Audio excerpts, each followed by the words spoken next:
My name is Ann Dietrich, maiden name King. Well, we met in Washington. There were a lot of military juniors around with World War II. It was a crowded city, suddenly, from a quiet town. And we just met, and a couple of years later, he didn't have another date and asked me for one. And it just started in his first class year, really, the romance started.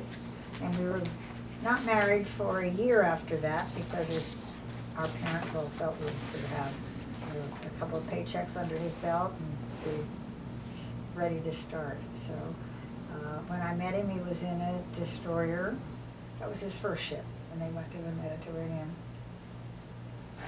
And we weren't married when he reported to that ship, and then we were to be married in September of the following year, and the ship got sudden change in its deployment to go to the Mediterranean early. So the wedding was moved up to August. So our marriage started with a deployment for him of 6 months. After 2 weeks, that wasn't ideal, but that was typically Navy.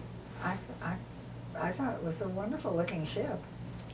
I don't remember. I remember a friend of mine telling a story when she saw this carrier that her husband-to-be was serving on, that she said, "Oh my, what a big boat."